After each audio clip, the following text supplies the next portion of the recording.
I'm sure when you think of Polaroid, instant film comes to mind, but back in the heyday, they had their hands in a lot of different things. One of those ventures, in an attempt to branch out, was large format conventional film.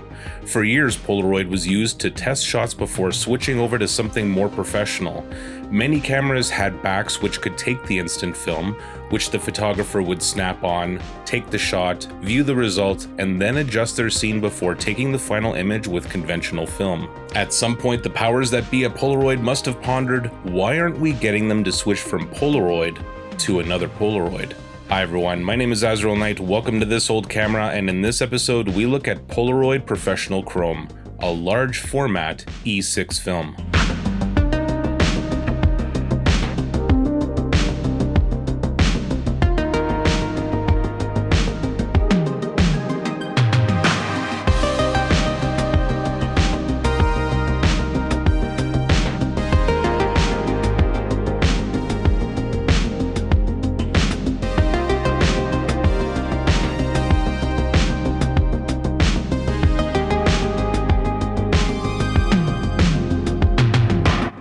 The first mention, at least one that I could find, of Polaroid making 4x5 E6 was in the July 1985 issue of Modern Photography. Lucky photographers in the St. Louis and Pittsburgh rollout area will have the first opportunity to try Polaroid's new 4x5 transparency material packaged to fit Polaroid 4x5 film holders. The manufacturer of record under Polaroid's direction was quite a stunner. Fuji photo film. Just a couple of months later, Professional Chrome got a review in the September-October issue of Darkroom and Creative Camera Techniques, written by Walt Nijkamp. The review opens with the typical mention of how Dr. Edwin Land innovated photography and then introduces the new conventional film.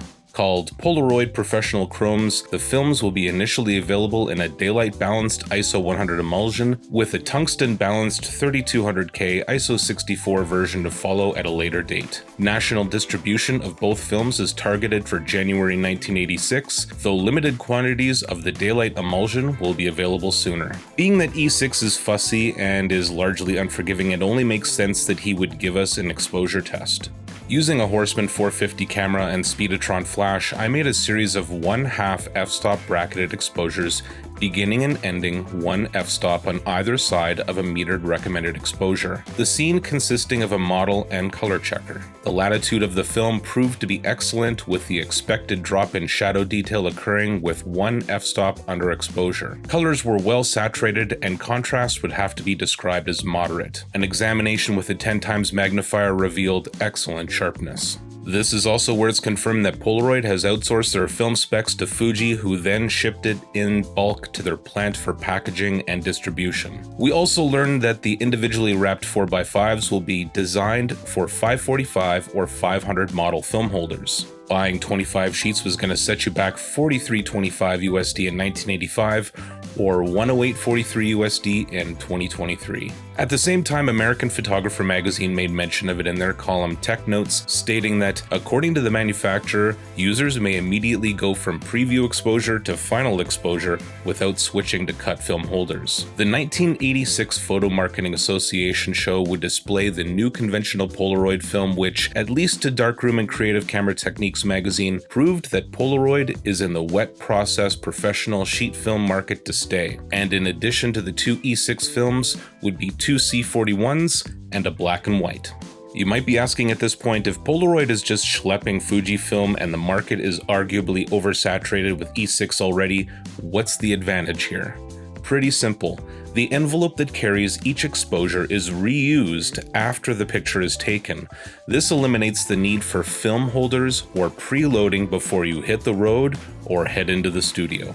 That was the main draw which Polaroid promoted in their advertising, and let's switch gears for a moment and talk about those ads. The first is a 3-pager that starts with, "This is a test," then, "This is not a test." And on the last page, we get a pretty good look at the packaging, which I have to say is very striking. The angle of this ad is that Polaroid has been the go-to for professionals to test their lighting and exposure rather than wasting film and time. The main advantage of Polaroid Professional Chrome is stated clearly here as well. Unlike other 4x5 films, each sheet of Professional Chrome is preloaded in its own light-tight single exposure packet. The packet is inserted directly into the same Polaroid film holder that you now use for test shots. No time-consuming loading of cut film holders, no lugging bulky cut film holders to locations, no dark rooms, no changing bags. In short, no sweat. Polaroid took a bold risk here too by offering the reader a free pack of film.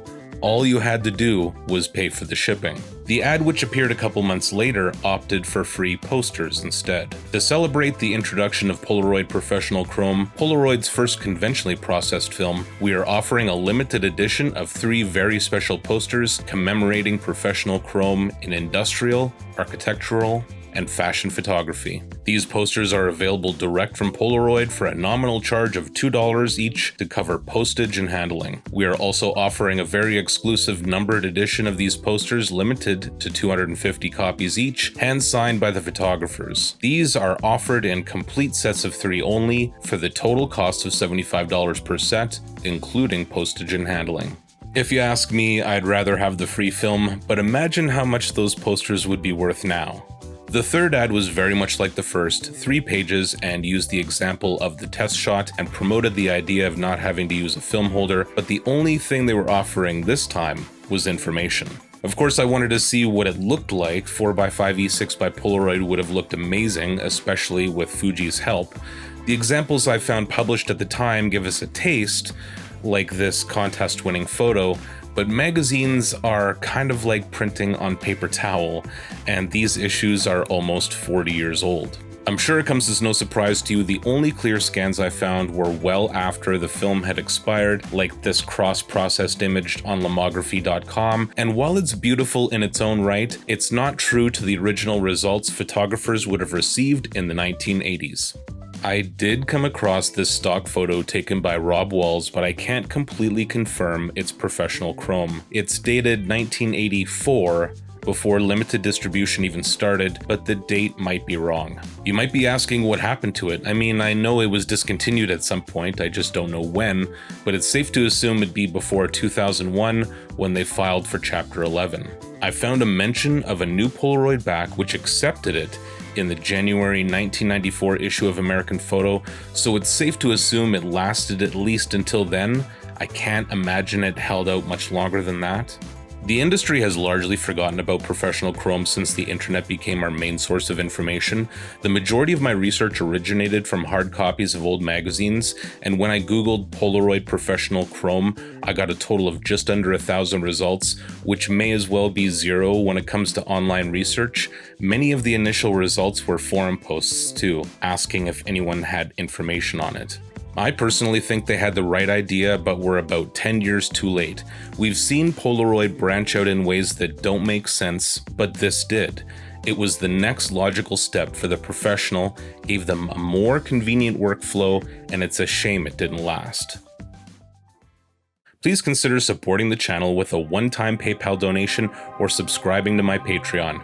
I feel like recommending you follow me on social media is a bit pointless these days as I rarely use them, but I do have a weekly newsletter which I give away prizes every Monday and a very active Discord. Thanks for watching, and until next time, stay classic.